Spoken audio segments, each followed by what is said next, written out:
बिहार की नीतीश सरकार में कृषि मंत्री नरेंद्र सिंह ने पाकिस्तान को क्लीन चिट दे डाली है। नरेंद्र सिंह का कहना है कि इस हमले में पाकिस्तानी सेना का हाथ नहीं है।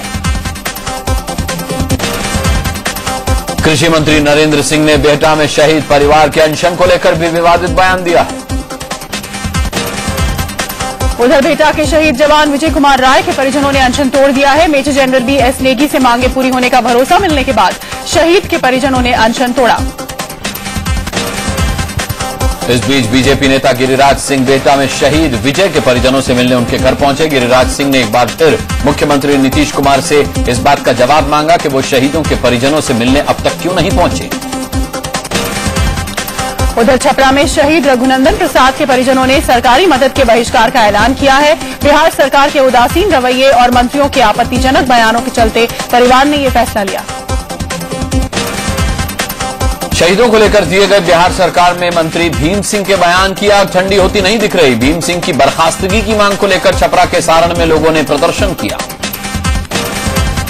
वहीं आरजेडी सांसद प्रभुनाथ सिंह छपरा में शहीद प्रेमनाथ के परिजनों से मिलने पहुंचे। मुलाकात के बाद उन्होंने केंद्र सरकार पर हमला बोला और कहा कि केंद्र सरकार की कमजोरी की वजह से पाकिस्तान के हौसले बुलंद हैं। नीतीश सरकार के मंत्रियों के विवादित बयान को लेकर बीजेपी ने कहा है कि मुख्यमंत्री नीतीश कुमार को इसके लिए जनता से माफी मांगनी चाहिए। पुंछ में हमले के बाद आतंकी अब समंदर के रास्ते भारतीय सीमा में घुसने की फिराक में हैं। गुजरात के वलसाड में समुद्री सीमा से आतंकियों के घुसने की आशंका जताई गई है। पाकिस्तान से करीब 40-50 आतंकवादी सीमा पार करके भारत में घुसपैठ करने की भी तैयारी में है। पाकिस्तान ने एक बार फिर सीज फायर का उल्लंघन किया है और LOC पर फायरिंग की है। जम्मू कश्मीर के पुंछ के दिगवार में पाक सेना ने करीब 7,000 राउंड फायरिंग की। पुंछ सेक्टर के दिगवार में पाकिस्तानी सेना की तरफ से रात करीब 2:30 बजे फायरिंग शुरू हुई। पाकिस्तान ने ऑटोमेटिक हथियारों से फायरिंग शुरू कर दी। पुंछ के दिगवार में पाकिस्तान की फायरिंग से सीमा के पास रहने वाले भारतीयों में भारी दहशत है।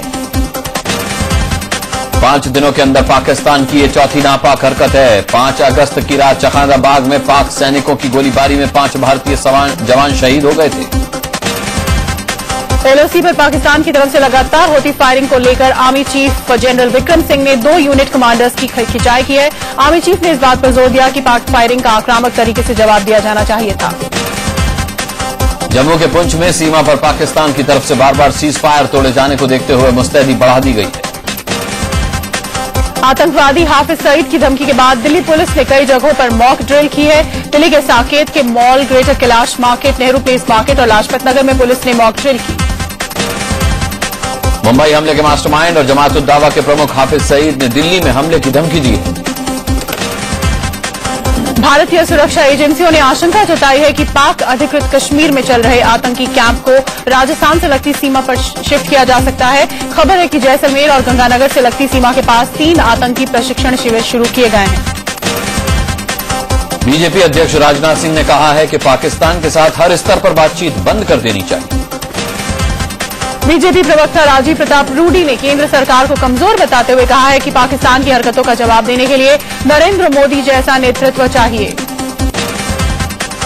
अंडरवर्ल्ड डॉन दाऊद इब्राहिम की पाकिस्तान में मौजूदगी की बात कबूलने वाले पाकिस्तानी PM के विशेष दूत शहरयार खान ने यू टर्न ले लिया है।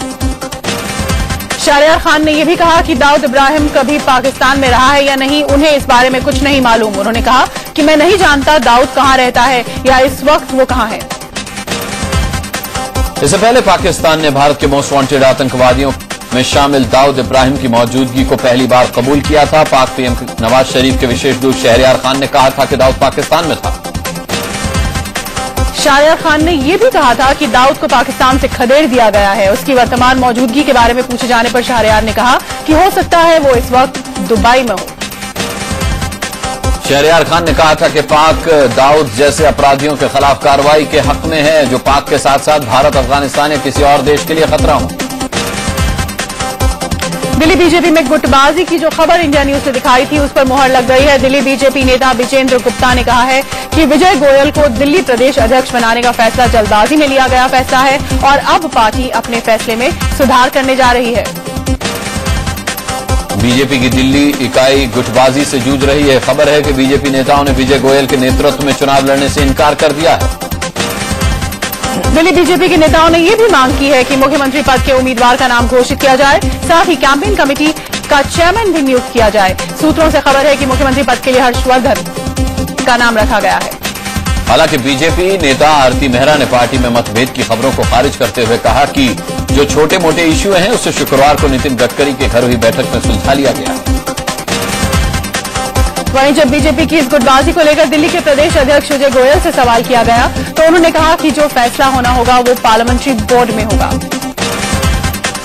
इससे पहले शुक्रवार को इसी गुटबाजी को देखते हुए दिल्ली बीजेपी प्रभारी नितिन गडकरी ने पार्टी के नेताओं के साथ बैठक भी की।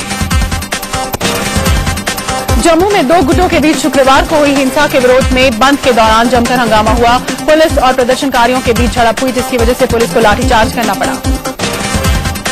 जम्मू कश्मीर में हुई हिंसा की आंच दिल्ली तक आ पहुंची है। घटना के विरोध में जम्मू कश्मीर हाउस के सामने प्रदर्शन हुआ। जम्मू कश्मीर में तनाव के हालात को देखते हुए जम्मू से शुरू होने वाली अमरनाथ यात्रा रद्द कर दी गई है। हालांकि बूढ़ा अमरनाथ के लिए 554 श्रद्धालुओं का जत्था सुबह रवाना किया गया। आध्यात्मिक गुरु भय्यू जी महाराज ने इंडिया न्यूज के एडिटर इन चीफ दीपक चौरसिया के साथ खास बातचीत में कहा कि नरेंद्र मोदी को देश का पीएम बनना चाहिए। हालांकि आध्यात्मिक गुरु भय्यू जी महाराज ने यह कहा कि मोदी के नाम की घोषणा होने से पहले जरूरी है कि संगठन में सबको साथ लेकर चला जाए। आध्यात्मिक गुरु भय्यू जी महाराज ने इंडिया न्यूज से यह भी कहा कि राज ठाकरे और उद्धव ठाकरे को अब एक साथ आ जाना चाहिए। ग्रेटर नोएडा में बीजेपी किसान मोर्चा के 2 दिवसीय सम्मेलन की आज शुरुआत हुई। बीजेपी अध्यक्ष राजनाथ सिंह ने इसका उद्घाटन किया। भोपाल में बीजेपी प्रदेश अध्यक्ष नरेंद्र सिंह तोमर ने रविवार को संगठन के पदाधिकारियों की बैठक बुलाई है। बैठक में शिवराज की जन आशीर्वाद यात्रा की समीक्षा होगी। बीजेपी के महाराष्ट्र प्रभारी राजीव प्रताप रूडी ने नागपुर में सर संघ चालक मोहन भागवत से मुलाकात की। माना जा रहा है कि महाराष्ट्र की राजनीति को लेकर दोनों के बीच चर्चा हुई। वाईएसआर कांग्रेस चीफ और कड़प्पा से सांसद जगन मोहन रेड्डी ने तेलंगाना को अलग राज्य बनाए जाने के विरोध में संसद की सदस्यता से इस्तीफा दे दिया। असम के बक्सा जिले में बोडोलैंड समर्थकों ने अखिल गोगोई के बयान के विरोध में जमकर प्रदर्शन किया। आरक्षण की मांग को लेकर जाट नेताओं ने दिल्ली में वित्त मंत्री पी चिदम्बरम से मुलाकात की। मुलाकात के बाद जाट नेताओं ने बताया कि चिदम्बरम ने इस मुद्दे को गंभीरता से लिया। नरेंद्र मोदी रविवार से चुनावी अभियान का शंखनाद करने जा रहे हैं। बीजेपी चुनाव प्रचार समिति के प्रमुख नरेंद्र मोदी हैदराबाद में यूथ रैली को संबोधित करेंगे और कार्यकर्ताओं को चुनावी मंत्र देंगे।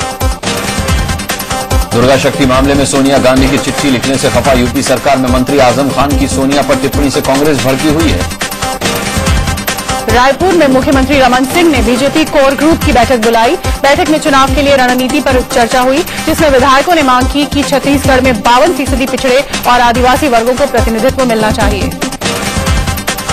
दिल्ली की 700 अवैध कॉलोनियां नियमित कर दी गई हैं। इन कॉलोनीज को नियमित करने के लिए दिल्ली की मुख्यमंत्री शीला दीक्षित ने केंद्रीय शहरी विकास मंत्री कमलनाथ को पत्र लिखा था। पश्चिम बंगाल की मुख्यमंत्री ममता बनर्जी की सुरक्षा में लगे 8 सुरक्षाकर्मी सड़क हादसे में घायल हो गए। मुख्यमंत्री आवास के पास एक बेकाबू बस ने इन लोगों को टक्कर मार दी। जयपुर के भट्टा बस्ती में एक 4 मंजिला इमारत गिरने से 3 लोगों की मौत हो गई, जबकि 8 लोगों को बचा लिया गया। इमारत गिरते ही हड़कंप मच गया। बताया जा रहा है कि इमारत के जर्जर होने की वजह से यह हादसा हुआ। जयपुर की भट्टा बस्ती इलाके में हुए हादसे में मकान मालिक के खिलाफ केस दर्ज कर लिया गया। जोधपुर के भगत की कोठी इलाके में सिलेंडर फटने से एक आदमी की मौत हो गई और 7 लोग जख्मी हो गए। यूपी के सहारनपुर में ट्यूबवेल के अंदर लगा पंखा निकालने उतरे एक परिवार के 3 सदस्यों की दम घुटने से मौत हो गई। गाजियाबाद में एक होटल में छापे के दौरान 56 लड़के और 56 लड़कियां आपत्तिजनक हालत में पकड़े गए। छापे के बाद होटल मालिक फरार है। पुलिस ने होटल के कर्मचारियों को भी हिरासत में ले लिया है। गाजियाबाद होटल में रेड मामले में पुलिस ने संदिग्ध हालत में पकड़े गए लड़के लड़कियों की जमकर पिटाई भी की। आप देख सकते हैं कि किस तरह पुलिस के सिपाही इन लोगों को थप्पड़ मार रहे हैं। दिल्ली के निर्माण विहार इलाके में एक तेज रफ्तार डीटीसी बस ने कोहराम मचा दिया। बेकाबू बस एक दूसरी बस को टक्कर मारती हुई फुटपाथ पर चढ़ गई। मेरठ के सरूरपुर इलाके में पुलिस जीप में हुए हादसे में 3 लोगों की मौत के बाद जमकर हंगामा हुआ। कुछ सारे लोगों ने जमकर तोड़फोड़ की और जाम लगाकर बवाल किया। राजस्थान के हिंडौन सिटी में बोरवेल में गिरे छोटू को बचाया नहीं जा सका। 3 दिन से रेस्क्यू में लगी टीमों ने आज छोटू का शव बोरवेल से बाहर निकाला। शुक्रवार की देर रात टीवी एक्ट्रेस सारा खान बाल बाल बची। सारा अपने दोस्त की बर्थडे पार्टी से लौट रही थी, तभी ओशिवरा के पास कार डिवाइडर से टकराकर पलट गई।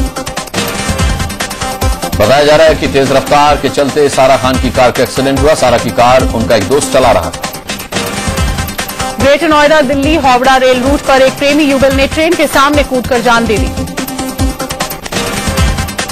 शिरडी का सीरियल किलर पुलिस की गिरफ्त में आ चुका है। पकड़े गए 35 साल के शख्स का नाम सचिन रामदास वैष्णव है। सीरियल किलर पर साई नगर रेलवे स्टेशन पर हुई 2 हत्याओं समेत आधा दर्जन भिखारियों की हत्या का आरोप है। नोएडा सेक्टर 22 के चौड़ा गांव में एक महिला को चाकुओं से गोदकर मौत के घाट उतार दिया गया। गुड़गांव में बदमाशों ने दिन दहाड़े एक शख्स पर ताबड़तोड़ फायरिंग कर दी। गोली लगने से गंभीर रूप से जख्मी शख्स को अस्पताल में भर्ती कराया गया है। गाजियाबाद में 20 जुलाई को हुए वुडलैंड कंपनी के डिप्टी मैनेजर की हत्या के मामले में पुलिस ने 2 आरोपियों को गिरफ्तार कर लिया। बिहार के आरा में कुछ बदमाशों ने एक प्रोफेसर की गोली मारकर हत्या कर दी। झूठ बोलकर घर में आए बदमाशों ने कहा था कि उनकी ट्रेन छूट गई है। दिल्ली स्थित तिहाड़ जेल के अंदर एक कैदी की लाश मिलने से सनसनी फैल गई। कैदी की मौत कैसे हुई, इस पर सस्पेंस बना हुआ है। गाजियाबाद में एक छात्र अपने टीचर की वहशियाना हरकत का शिकार होकर अस्पताल पहुंच गया। गणित की कॉपी घर भूल आए इस छात्र पर टीचर का कहर टूट पड़ा। अलीगढ़ में निजी हॉस्पिटल चला रहे एक डॉक्टर ने किसी बात से नाराज होकर एक गर्भवती महिला कर्मचारी को इतना बेरहमी से पीटा कि उसके गर्भ में पल रहे बच्चे की मौत हो गई। हरियाणा के समालखा में आरपीएफ में तैनात एक एएसआई ने फांसी लगाकर खुदकुशी कर ली। प्रताप नाम का एएसआई पिछले 3 साल से अंबाला कैंट में तैनात था। मध्य प्रदेश के टीकमगढ़ में एक नाबालिग से हुए रेप के मामले में पुलिस ने एक महिला समेत 4 लोगों को गिरफ्तार किया है। मामला पुराना है, लेकिन गांव की पंचायत ने आरोपियों पर जुर्माना लगाकर केस को रफा दफा करने की कोशिश की। रायपुर में एनआईटी के 50 जूनियर छात्रों से रैगिंग की खबर सामने आई है। मामले की जानकारी मिलते ही पुलिस मौके पर पहुंची तो सारे आरोपी छात्र भाग खड़े हुए। पहाड़ी इलाकों में लगातार हो रही बारिश के चलते बिजनौर में मालन नदी उफान पर है। नदी का पानी बिजनौर हरिद्वार मार्ग पर आ जाने से इस रास्ते को पूरी तरह बंद करना पड़ा। आगरा भी बारिश के कहर से बेहाल है। यहां नेशनल हाईवे धंसने से करीब 1 दर्जन गाड़ियां मलबे में फंस गईं। एमपी के जबलपुर में कई गांव बाढ़ का कहर झेल रहे हैं। भारी बारिश के बाद आई बाढ़ से परियट बांध का पानी से लबालब भर चुका है। पहाड़ों पर हो रही बारिश से हरियाणा के यमुनानगर में बाढ़ आ गई है। सोम नदी उफान पर है। भारी भरकम पेड़ तिनकों की तरह बह गए। महाराष्ट्र के नासिक में बारिश से हजारों टन प्याज की फसल बर्बाद हो गई। इस साल प्याज का उत्पादन कम होने से प्याज की कीमतों में 3200 से 3500 रुपए प्रति क्विंटल का इजाफा हुआ है। भारतीय नौसेना और ताकतवर हो गई है। पनडुब्बी आईएनएस अरिहंत का परमाणु रिएक्टर चालू कर दिया गया है। मेरठ की शाही ईदगाह में मुस्लिम धर्मगुरु शफीकुर रहमान ने कहा है कि मुस्लिम बच्चों के नाम शाहरुख, सलमान जैसी फिल्मी सितारों पर नहीं रखने चाहिए। ऐसा करने से बच्चों के संस्कार पर असर पड़ता है। पटना के चिड़ियाघर में एक शख्स ने शेर से मुकाबले के लिए उसके बाड़े में छलांग लगा दी। शेर के हमले से वो गंभीर रूप से घायल हो गया। पूरे मेला क्षेत्र को कई जोन और सेक्टर्स में बांटा गया है। आरएएफ और पीएसी के साथ बम डिस्पोजल दस्ते और सीसीटीवी कैमरे के जरिए मेला क्षेत्र पर नजर रखी जा रही है।